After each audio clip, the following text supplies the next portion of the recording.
the Psychotic Break. I'm Kimmy. And I'm Maddie, and this episode is about the stages of grief. Sorry, I'm thinking about how we were laughing this entire time, and now I'm thinking about the fact that this is a really sad topic when you contemplate it. Yeah, this is more of a serious topic, and it's quite a relevant topic considering the pandemic. There's a good chance that you or someone you know has lost someone during this pandemic, or you're dealing with a bunch of changes in your life and not seeing people on the regular. So, I sorry, I lost my train of thought because my filler word is apparently so right now, and I need to stop saying that. So I will be working on that episode. Did I use it again? Dang it. All right. So Oh! anyways, me and Kimmy are in a very good mood right now to be talking about such a serious topic. It's probably a good thing because we want to lighten the load for you guys, and we'll maybe crack a joke here and there. We want to be light about the well, not like a joke about stages of grief, but I should stop Keeping talking. it lighthearted overall. Yes. Thank you, Kimmy. Sorry.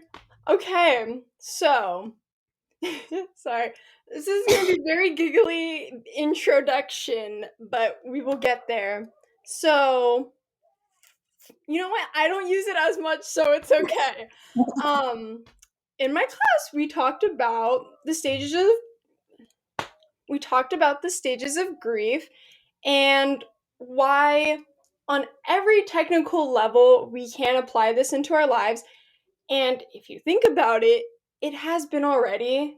That is the first thing we think of when we think of loss, or when you actually feel loss and you get to do that evaluation afterwards.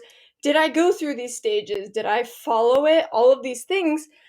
But hate to break it to all of you, we are following a woman, which is cool, but she has no actual research behind it. She cannot be like validated, just lack of research, but she has personal experience from interacting with people. So Elizabeth Kubler-Ross um, was basically sent to indirectly research grief and just whatever came about it. And she discovered that when we feel lost, there are these general stages that we may go through, which we will go in depth about. But these 5 stages overall, and the first one and the last one, denial and acceptance, are the ones that she really emphasized in terms of these two are what everyone goes through. These cannot be denied. They cannot be ignored. It's going to happen. However, the three in the middle may happen, but they are more of a loose timeline of when it will happen because, as we know, grief is not a stagnant type of static thing. Everyone does a different type of thing. We go through different stages, and some people don't acknowledge it for a while. Some people, I know a few that haven't felt the loss of someone that died years ago only till recently, which is shocking when you think about it. Definitely. That's definitely an important point to emphasize. There's no real timeline with these stages of grief. I'm actually going to argue that everyone goes, well, I'm going to argue the importance of all 5 or arguably 7 stages. And to give you guys an overview, you have denial, anger, bargaining, depression, and acceptance. We'll define all of those in a minute. I do believe for most people, you will go through all of them. However, you may not be in anger as long as you are in denial, or you might not go in order. Maybe you'll experience depression first, and then bargaining, and then denial, and then acceptance. And maybe you'll experience these things a few times over before you reach acceptance, and maybe you won't reach acceptance. What I'm trying to get at is it's very fluid. This is the point that Kimmy made. It's very fluid. It's different for everyone. Yes, grief is a universal emotion, but the way we experience it is unique to ourselves and what we go through in our life and the situation. It's honestly a difficult thing to talk about, but we're going to give it our best shot. And keep in mind that it's not heavily researched because it's so variable based on the person. I will give credit to Elizabeth, though, because she did a lot of work and she created a pretty good jumping off point for anyone studying the stages of grief. For sure, it's very versatile in terms of, even if there are certain cultures that, as you said, maybe aren't as saddened by grief, they see it as a beautiful circle of life thing, and they go into acceptance earlier than maybe more traditional North American, where we have our bereavement period. And so even though some people may skip all the way down to acceptance immediately, that still is including this universal mentality of how maybe there are one stage or stages, but they're placed in front of us to follow if we like, or help us possibly transition.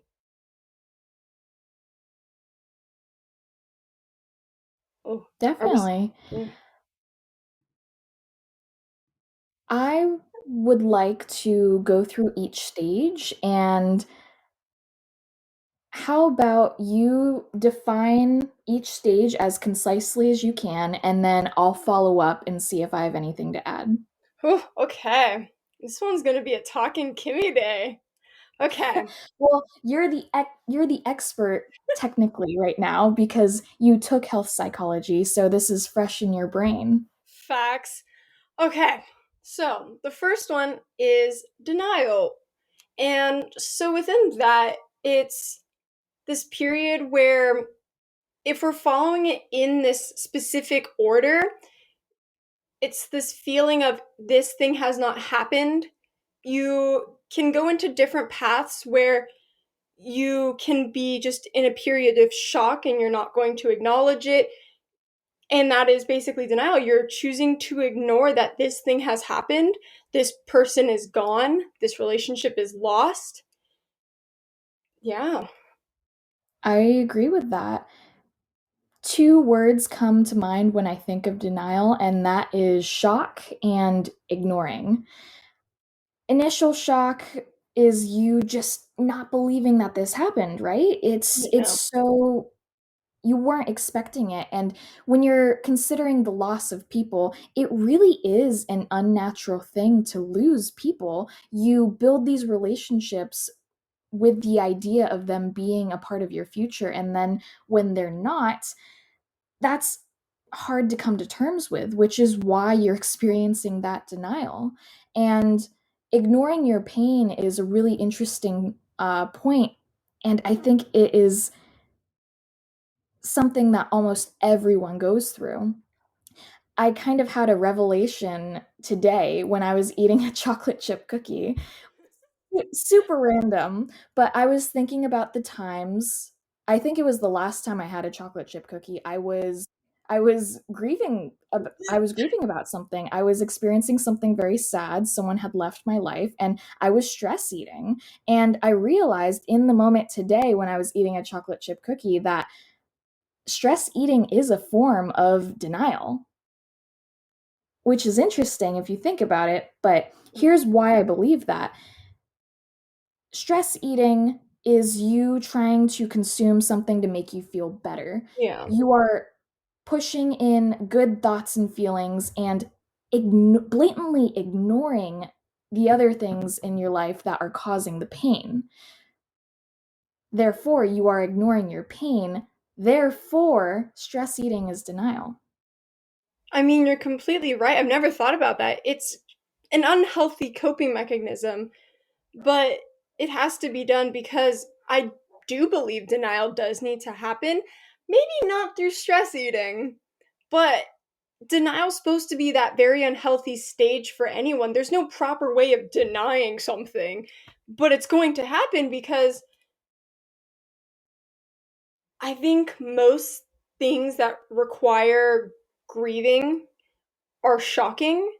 And obviously, I am not like 70 and no, I can't think. I'm not like around in my middle ages and my parent is not like dying, but when you're older, I want to assume that denial is a little less painful in terms of you expect a loss, and which is why middle age grieving is not necessarily easier, but it's definitely thought about because you're expecting this thing. While a thing I don't talk about is my mother's passing, where I denied it for a really, really long time because the concept didn't seem real to me. And when studying this, obviously the answer is when you're younger, it's harder to come by because, like you said, when you're younger, you don't expect these people that are meant to be in your lives for like the normative lifestyle that your parents grow old with you and then they eventually pass because that is the cycle. But when you're older, it hurts, but there's a skipping of denial, I want to say. I agree with that. And another thing you could add is older people have more life experience. There's a good chance that they've experienced a few people in their life passing away or leaving their lives. And I don't want to say that they're becoming numb to what's happening. They just have better coping mechanisms. And I do believe that they will experience denial at some level, but you're right. It is probably one of those things that passes a little sooner for older people, which brings us to the going in order of our list, but not in order of the actual how people grieve is anger, which Okay. I think is a fun or funny stage. I'll explain why, but tell us about anger. I mean, I want to explain anger, but at the same time, I really want to hear this, so I'm going to try to go fast, but not too fast. But obviously, we have all felt the feeling of anger. It's, I want to say, one of the primary emotions. It Yeah. is. And so, if we're going to apply it for like loss and grief, it is that overwhelming feeling that does kind of go into bargaining, but you're upset. You're almost shaking that this thing has happened, and you feel most of the time injustice to the whole situation. And that's what's most of the time causing that anger because I hate to say, but people then overthink, or in the situation, you're thinking, oh my God, this thing has happened. Why is it happening to me? That's so unfair, without thinking about the whole situation, how other people are feeling. And you just need to sit in your own, I'm not going to say selfish rage, but rage. It's your own personal anger bubble. Yeah. For me, I don't get angry very often. However, when I get angry, you better run. My anger is a different level. It's when I was in my freshman year of high school, I was angry about something. I won't say what, but it involved me grabbing my guitar and smashing it. Oh! And that's so unheard of for someone like me. If you listeners get to know me, and then I'm sure Kimmy is just as shocked as all of you or my family members are, but that's just a I'd like to think I'm a sweet, quiet person who's gentle and very slow to anger, but when I do get angry, it's like out of a straight out of a movie. I'm just batshit crazy. So don't get me angry. However, since it's such a rare emotion for me, it's unlike anything else. I do channel my anger. Whenever I'm experiencing grief, I work out. I run, usually beat my mile time.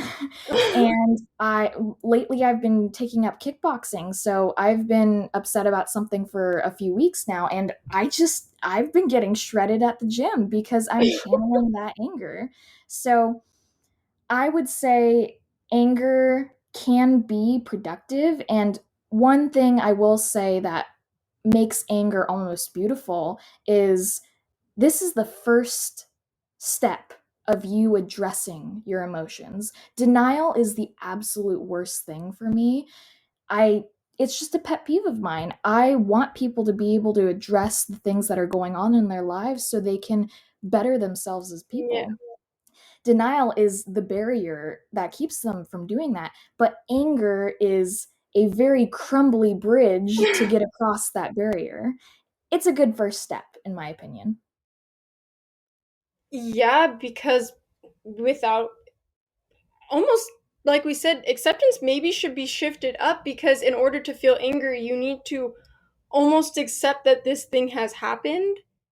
But in the case of you, at least, because you don't get often angry, it would be too overwhelming to take on, because I get sad often, so sadness doesn't like overpower me, but anger, I think, to such an extreme extent would probably just weaken me for like a day, because it's such a powerful, almost painful emotion. It is. And one thing I'd like to add is anger for me can be defined as the expression of your negative emotions due to having lack of control. If you think about losing someone, it's completely out of your control. In most cases, arguably in all cases, we believe that it's usually our fault at some point, but at the end of the day, it's not something you expected, therefore, it's not something you can control. And humans hate losing control. So, anger is the expression of not having control, and it's just that frustration that you feel because you want to be able to do something about it. To follow up with that, I believe bargaining, which is the next step, is your attempt to gain that control that you have lost. What do you think? Mm.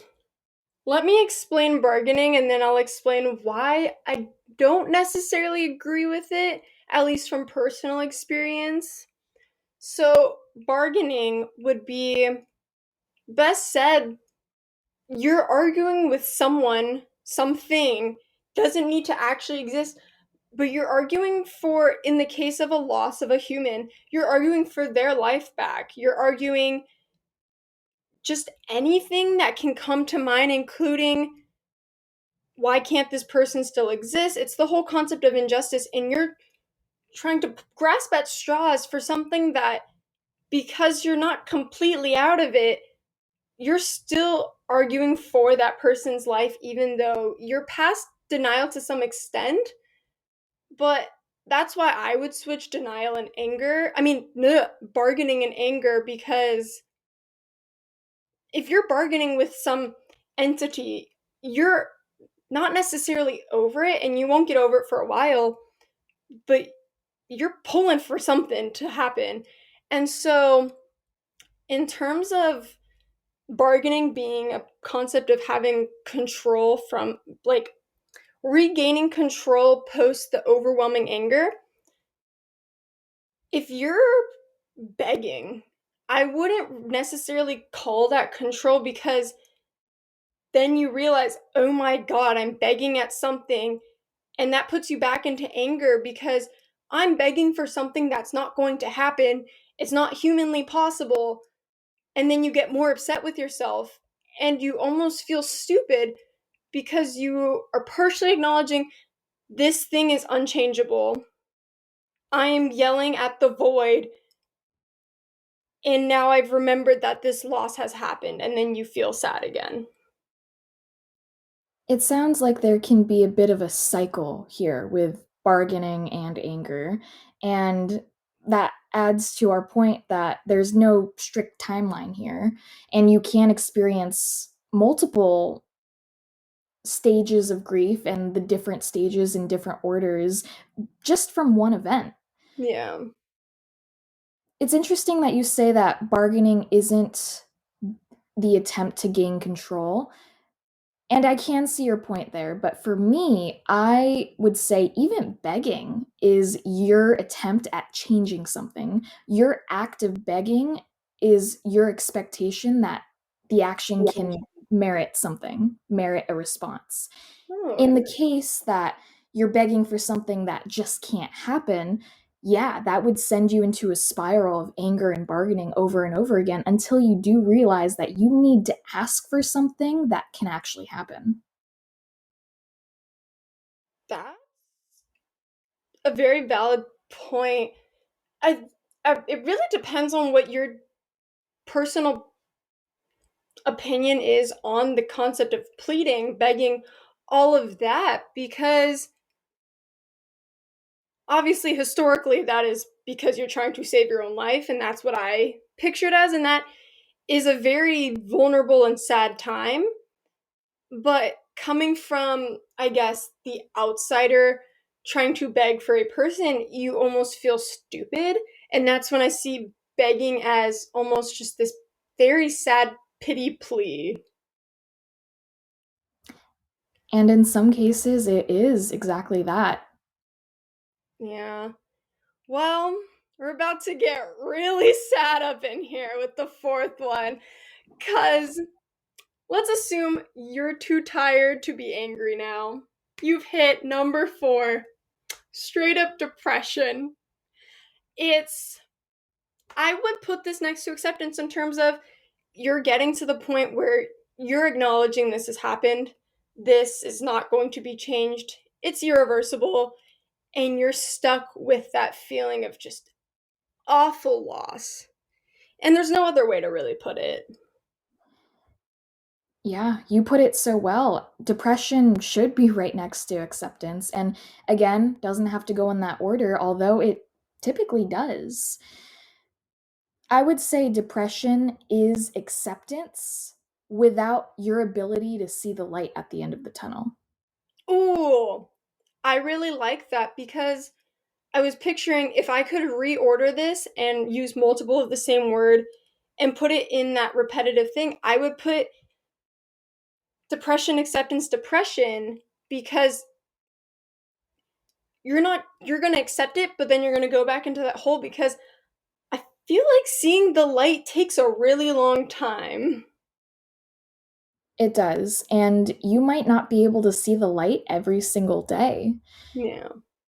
Addressing your friends who you said have experienced a traumatic experience way back when and are just now feeling it, that was them having acceptance for a really long time. And then one day they just don't. And it's completely natural. And I'd like you to talk a little bit about that note about grief almost as a wave, because I think that's a really important point. Well, we've experienced depression, and when I verbalize my depression to people, I explain it as a wave because if you've met me, I'm really, really high most of the time, but the moment I'm coming home, I'm going completely back down. And it is the same with depression, where if we could make each of them a peak and then adjust it accordingly, like we lower the number on that specific peak, you're going to see it go up and down hysterically for a really long time, especially if that person can put denial in like very, very high waves. And then they put anger even higher. Then they put denial really low. And then they put anger really high again. And then they put denial really high again. Because, as you said, the cycle, it's just that endless, very painful cycle that is never really going to end. Like with me, I would consider myself in the half-assed acceptance range, but there are days where I'm kind of like, no, there's no way she's dead.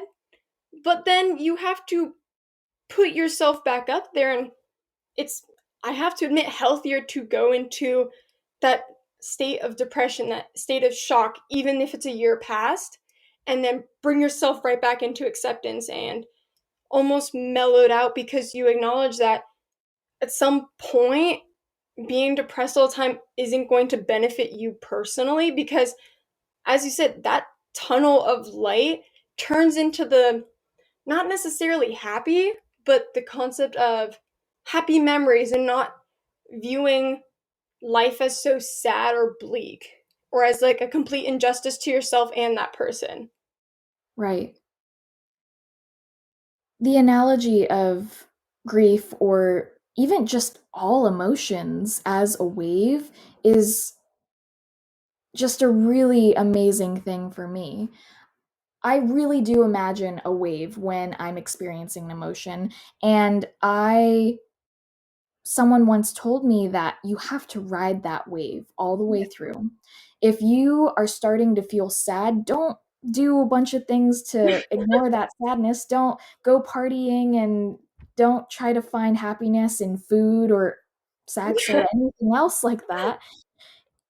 Ride the wave.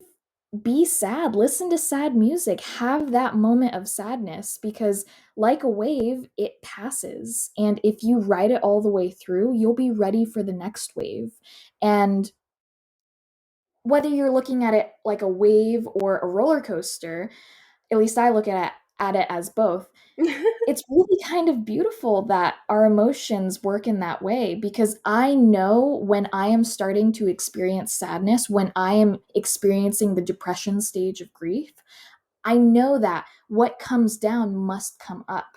And sure, the really low lows can suck, but that means that you're going to improve and you're going to find acceptance and you're going to ride the wave back up and be an even more amazing person because of it. With that said, acceptance is being able to accept the event and weave it into your reality. And in addition to that, to find an identity because that situation happened. Oh, sorry. I'm applying that to my own life and I'm going to take that with me, honestly. I really love how that was said. And I'm picturing it with when you get into acceptance or just the really, really high highs of emotion once feeling super, super low, you don't see yourself going through those steps, slowly building up, turning it into a staircase that does reach that high wave. And it's, I think the best part, honestly, is when you can look back and you saw yourself maybe like a week ago and you see that progression, especially. And especially with like loss, honestly, it's a very tough thing, but being able to see that you're a functioning human, you're able to progress. And we've mentioned it with Maddie where COVID was a very, very hard time, and yet you have grown so beautifully. You have progressed, and you honestly came out better, even though we are still in it. These are things that have carried you through that you're going to continue. Well, thank you for that. That's very sweet of you to say. And it's so true. At the beginning of the pandemic, and I'm not going to give you guys a pity story, I'm not going to say that my problems are worse than yours.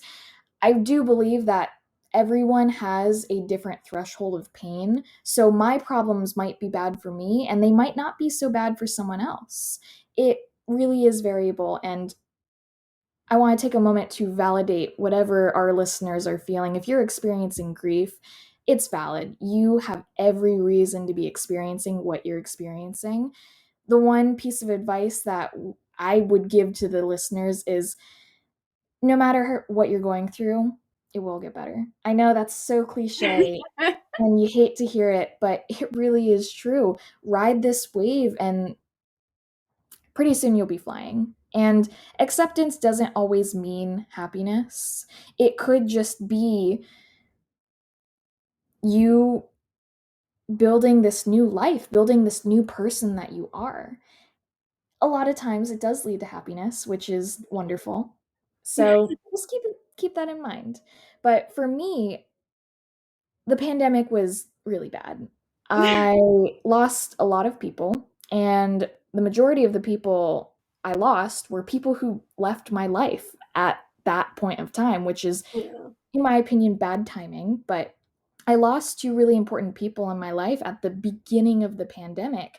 So not only did I not have the regular people that I see at work or my church, I also didn't have my support system. Yeah. So I just plummeted. I guess I'll psychoanalyze myself looking at the stages of grief. I obviously experienced denial for probably a few days, just thinking, "Oh my gosh, how did this happen to me? That's not true. I'm living in some sort of dream. The pandemic's not real. It's some sort of hoax." And we laugh about it, but we really do think those things, which is Yeah. crazy, right? And then anger. I won't even tell you guys what I did with my anger. I just it's bad. You can imagine. It was bad. And then bargaining, I reached out to these people who had hurt me so badly, and I went through my own mini stages of grief with that, but it was just a mess, man. And depression was probably the phase that lasted the longest for me, and Mhm. I'll say that the depression phase probably lasted 3 months. However, within that phase, I was still experiencing many stages of grief. I would experience anger randomly. I would experience acceptance randomly, thinking, "I'm gonna be fine. This is okay." That might just be denial. Fake acceptance, actually denial, but it was just chaotic and a mess, and I can tell you that I am so happy that I experienced all of it. It's weird to say, but I'm happy those people left my life at that point of time because it forced me to address the person that I am, and it isolated me being in a pandemic and losing my support system, but I was able to build myself up stronger. I was able to create a support system within myself. And that was when I consolidated the idea that emotions are a wave and life is a roller coaster. And I'm going to sound crazy when I tell you guys this next part, but I look forward to the moments where I realize that I'm starting to get sad. It's weird to say. Let me explain.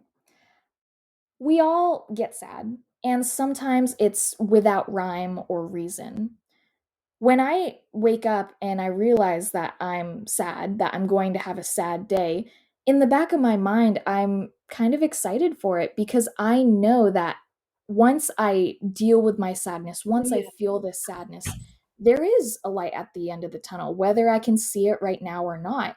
And I just have to believe that the sadness I'm experiencing now is going to make me such a much stronger and happier person. And then I have my sad day where I eat ice cream and watch TV all day, which is kind of fun. So make of that what you will. Well, as you said, make of that as you will. My takeaway was she enjoys being sad because she gets ice cream. She wants the sad day for the ice cream. Um, but personally, I don't know if I can relate to that. I've never seen it as that, but you definitely do more introspection than me. I do prefer not feeling sad because I don't feel productive and I don't feel growth from it. And if I do, it takes a while to see that, and I want those quick results, you know? And that's just something that's not going to come from grieving. And you Right. can't rush it. You also can't do whatever the hell I'm doing, which is apparently homework. But I don't know if you want to quickly touch on the concept of 7 stages because I'm personally intrigued, and reading from the outline, it sounds a tad bit more realistic and reassuring than the 5 stages from Kubler-Ross. It's definitely worth mentioning. I'll definitely leave the link in the description. This is from Healthline, and it's the idea that there are 7 stages, and still the same idea that you don't have to go in order, but These 7 stages are a little more in depth and realistic. The first one is shock and denial. So we've identified that denial can be shock or just disbelief Yeah. and ignoring, but this kind of nicely packs it up together. The second is pain and guilt. Not only are you feeling this pain, but you're feeling guilty. You're blaming yourself. And that is something a lot of people do. I should have done this differently. I should have done this when we had more time. Yeah. Creating these if statements when I hate to break it to you, but it's not going to do anyone any good. Yeah. And what's the next stage? Anger and bargaining. So very similar to the 5 stages, but this one combines them because they honestly should be. And then depression, similar, same thing. But they added two in between the depression and acceptance. Yeah, this is probably my favorite one, and it's called the upward turn, where your anger and depression have died down a little bit, and you're in this relaxed state. You're not necessarily accepting what happened, but the pain doesn't hurt so much anymore. And I'm going to say something really stupid, but if you had a headache and you banged your head against a wall, Oh. that would really hurt, obviously. If you stopped banging your head, it's not like your headache would go away, but you would feel significantly better than when you were banging your head against the wall. I know it's stupid, but that's how I think of this, Yeah. where you're still experiencing pain. The pain hasn't gone away, but the pain isn't so bad because it used to be really bad. I don't know if that makes sense to anyone. Me It and my did, analogy. and then the hitting the head really lost me. We we can discard that. You don't have to think about it like that. The point of the upward turn is it's the point the upward turn is the point where you can start to move on. Yeah. Well, I think you just skipped to reconstruction and working through. Oh, well, same point. You're putting your life back into that footing and you're moving forward past that relaxed state because it's almost that upward turn, reconstruction, and acceptance are all basically acceptance but slowly. The reconstruction part about this is significant because the upward turn is yes, you're in this relaxed state. You've the worst is over in a sense. But the reconstruction is where you start to work on yourself, which is awesome. If you can work on yourself after experiencing a traumatic incident, you're going to be so much stronger because of it. And Yeah. that leads us to acceptance and hope. Which hope is nice because when we think of acceptance, it's kind of very base level in terms of you're getting through the specific issue, and it's really what the term is. You're coming to terms with this person's out of my life, this person's dead, whatever it may be, but they don't bring that very positive element, which is shown with more like reconstruction and upward turn, where they're this may have really sucked. And in the case of like death, that one may not have as much hope, but for loss of COVID, loss of a relationship, romantically or friendship wise, there's hope that you guys will become mutual acquaintances. There's hope that you'll meet someone else. There's hope that just things will get better than the very shitty things you've been feeling in like the past months, cuz it's going through months. You're not doing it in days. You're not doing it in weeks. It's very long out and drawn and very painful. It is. But I do want to stress the point that you made about the hope. Yes, it is more difficult when it involves death. You can't bring a person back to life physically. Arguably, you might be able to in memory. You might be able to really draw upon those happy memories and Yeah. live vicariously through them. But for me, hope really means hope for yourself. Hope that you can actually move on from this and integrate this situation, this loss into your life and try to be a better person because of it, not in spite of it. Yeah, really not letting it overpower you, because I think once you enter hope and acceptance, you almost feel upset that you've let this thing burden your life for so long, when it makes sense why it did take you long to process this thing, but there's hope. That is, yeah. Okay. Well, you got a coin? I do have a coin. Heads or tails? Tails. Heads. It's the new era. Season 2 brings Maddie. Oh, how the tables have turned. All right, we're going to start our 1 minute wrap up. Okay, here we go. We talked about grief in this episode, which is a heavier topic that is definitely relevant to our lives today during COVID. Established by Elizabeth Kubler-Ross, the stages are denial, anger, bargaining, depression, and acceptance. However, this hasn't been heavily researched, so we can't necessarily back it up with science. What we do know is denial and acceptance almost always happen, and the other ones are variable and they all go in different orders and they all have different durations. You could look at this as a 7 stage thing where you're including the upward turn and the reconstruction, working on yourself. And at the end of the day, just know that things will get better because you're going to get through it and you're going to experience happy moments and you're going to get to the end of the tunnel and reach that light. Yeah!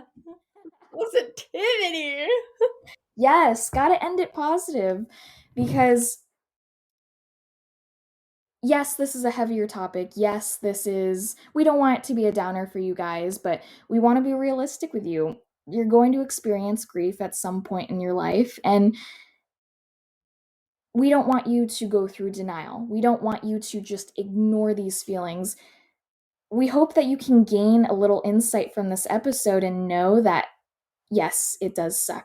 We can't take that away from you. It sucks, whatever you're going through. But it does get better.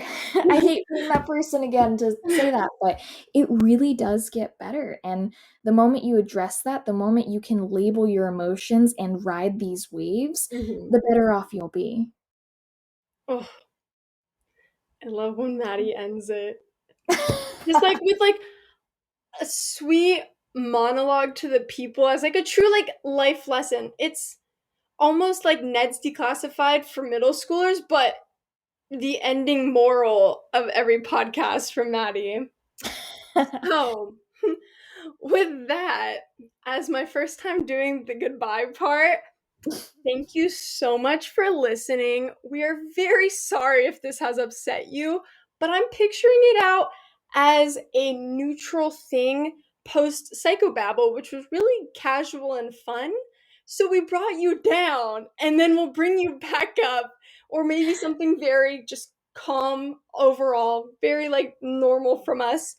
But we are on YouTube, we are on Spotify, we are on Apple Podcasts, and you should follow us and like actually talk to us on Instagram at